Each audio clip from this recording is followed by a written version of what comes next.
Marlène, Margot et Jean-Claude sommes heureux de te retrouver afin qu'ensemble nous puissions réfléchir sur ce que nous avons eu l'occasion de voir. Notre thème est ma forteresse. La référence est Psaume 71, versets 2 et 3. Psaume 71, versets 2 et 3. Juste avant d'aborder ce thème, recherchons la présence de Dieu. Seigneur, notre Père, qui est aux cieux,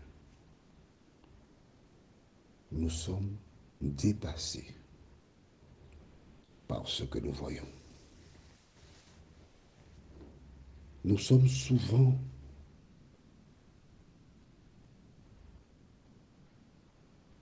en réflexion,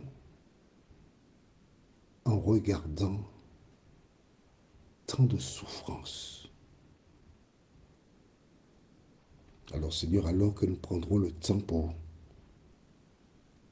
analyser, réfléchir, que le Saint-Esprit inspire toutes celles et ceux qui peuvent aider. Merci Seigneur de nous entendre. Nous t'avons prié au nom de Jésus pour ta gloire éternelle. Amen. Rappelle-toi, nous avons vu dans le psaume 71, verset 1er, Éternel, je cherche en toi mon refuge, que jamais je ne sois confondu. La personne âgée, elle est bien consciente que son refuge, c'est l'Éternel. C'est l'Éternel seul qui peut l'aider. C'est l'Éternel seul qui peut ouvrir une porte pour elle. Et c'est pourquoi elle dit, je cherche en toi mon refuge. Aussi longtemps qu'elle pouvait œuvrer, elle était sur un piédestal. Et maintenant qu'elle a pris de l'âge, les hommes se sont organisés pour pratiquement imposer à tout le monde d'avoir une mutuelle afin d'alléger les charges de la sécurité sociale. Et les mutuelles qui sont censées répondre aux besoins des personnes âgées, financièrement, il leur manque la force, tant et si bien que presque tout ne peut pas être remboursé par la sécurité sociale. Des médicaments pour certaines pathologies, jusque-là, certains qui étaient à 100% ne le sont plus. Et je te disais que j'échange avec une personne âgée qui a 90 ans. Elle est sur la Guadeloupe tous les jours. Nous prions. Et elle me disait que sa mutuelle est passée de 120 € par mois à 128 €. Et quand il fallait acheter les lunettes, il restait 400 € sur son compte à payer les lunettes. Alors l'idée qui a traversé mon cerveau, et je veux croire que c'est le Saint-Esprit, ceux qui ont un peu de vigueur encore pourraient réfléchir et voir comment venir en aide aux personnes âgées. Car quand elle dit, Éternel, je cherche en toi mon refuge, elle est en train d'appeler le Seigneur au secours. Et le Seigneur qui pouvait faire des miracles ne l'en fait pas. Pourquoi? Parce qu'il nous a placés, toi et moi, afin de réfléchir, d'analyser et de permettre à des personnes de trouver le secours auprès d'autres humains qui ont la crainte de l'Éternel. Que penses-tu? Et bien sûr, nous sommes les mains de Dieu. Nous sommes les pieds de Dieu. Nous sommes le cœur de Dieu afin d'aller vers celles et ceux qui sont dans le besoin et apporter une solution. Lisons les références pour aujourd'hui, toujours dans Somme 71, les versets 2 et 3.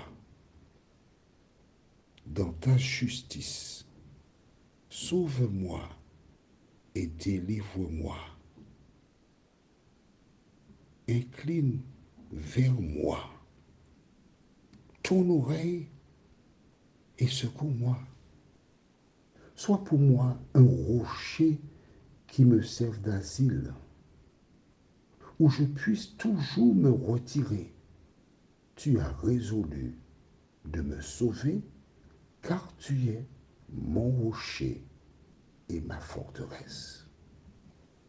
Et dans une chanson que j'ai gardée à l'esprit, elle dit, il est un roc séculaire,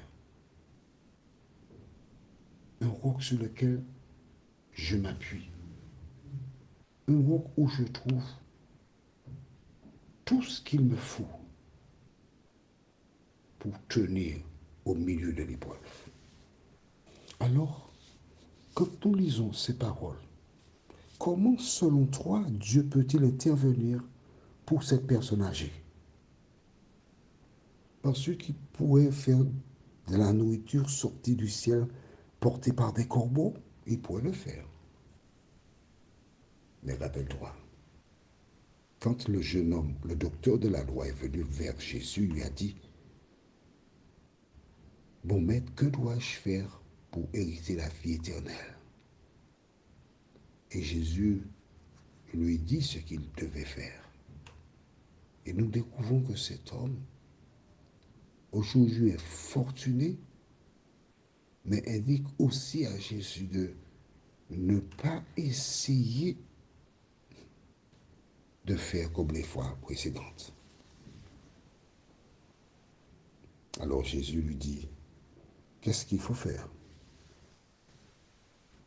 Oh, observe les commandements. Mais cet homme cherche à se défiler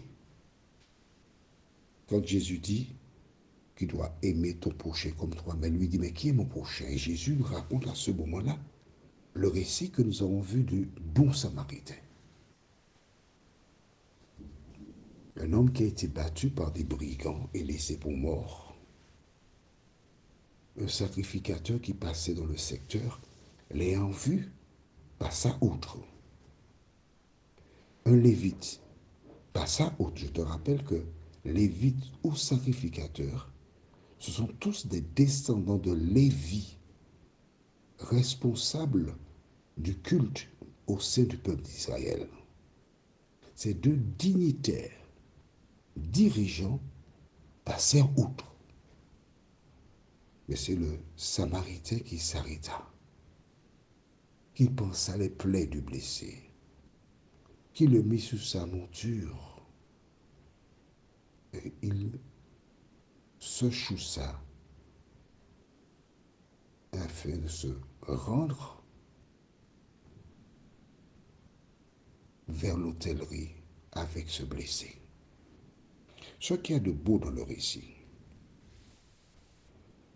Jésus dit que l'homme est arrivé à l'hôtellerie. Il dit à l'hôtelier, tiens, je te donne de l'argent. Tu t'occuperas de lui. Tu veilleras sur lui. Et si, à mon retour, ce que je te donne n'est pas suffisant, je paierai la différence. Et quand Jésus a achevé son récit, il a dit à cet homme, toi, fais de même. Je m'adresse à celles et ceux qui croient en Dieu. Celles et ceux qui croient que Jésus est le sauveur du monde. Celles et ceux qui croient que nous sommes sauvés par grâce.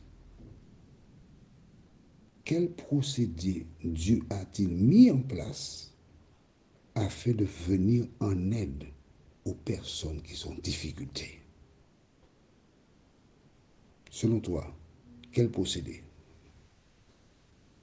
Rappelle-toi, Jésus a dit à cet homme, toi, fais de même. En clair, imite le Samaritain. L'argent que tu as, ce n'est pas ton argent, c'est l'argent de Dieu. Le temps que tu as, ce n'est pas ton temps, c'est le temps de Dieu. Et ce que tu dois faire, c'est mener des actions auprès des personnes seules engagées, afin qu'elles soient dégagées. Comment peux-tu dire je suis un enfant de Dieu? Comment peux-tu dire j'attends le retour de Jésus? Quand autour de toi, il y a des femmes âgées, des hommes âgés qui parfois ont perdu la mémoire, qui parfois ne savent pas, nous sommes quel jour? Aujourd'hui dimanche, alors qu'on est déjà à vendredi, les personnes sont seules, elles n'ont personne avec qui parler. Que penses-tu? Est-ce que Dieu est satisfait des actions que tu mènes à l'endroit de ces personnes? Que peux-tu faire d'autre? Que peux-tu faire d'autre pour soulager les personnes qui ne peuvent plus parler, les personnes qui ne peuvent plus rien faire, que de supporter, de rire, mais ils supportent. Qu'est-ce que tu peux faire pour changer cette situation? C'est ça la question. Est-ce que Dieu peut compter sur toi? Tandis que tu réfléchis, je voudrais te lire les paroles de ce chant qui dit « Quel ami fidèle et tendre nous avons en Jésus-Christ, toujours prêt à nous entendre, à répondre à notre cri.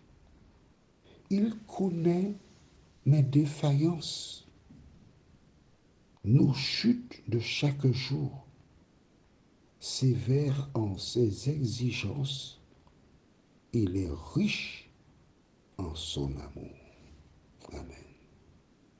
Il est riche en son amour. Plus que jamais, je m'adresse à toi. Recherche ton refuge en l'Éternel des armées. Et à travers ce texte, nous voyons au verset 1, l'Éternel, je cherche en toi mon refuge. Au verset 2, nous voyons, sois pour moi un rocher, verset 3, rocher qui me serve d'asile, où je puisse toujours me retirer. Tu as résolu de me sauver, car tu es mon rocher et ma forteresse. Mon Dieu, délivre-moi de la main du méchant. C'est un avant-goût déjà. Prions. Seigneur notre Dieu, bien des personnes souffrent, alors que tu as donné la solution dans l'histoire du bon Samaritain. Bien des personnes sont livrées à elles-mêmes, elles sont seules. Seigneur, le mois d'octobre, c'est le mois bleu dans certains pays, où l'on organise des défilés de personnes âgées, toute espèce d'activité, nourriture, et c'est fini. Mais les personnes âgées ont besoin d'aide toute l'année, Seigneur. Interpelle tes enfants, nous en prions. Au nom de Jésus, pour ta gloire éternelle. Amen. Notre prochaine étude, c'est Dès ma jeunesse. Psaume 71, les versets 4 et 5.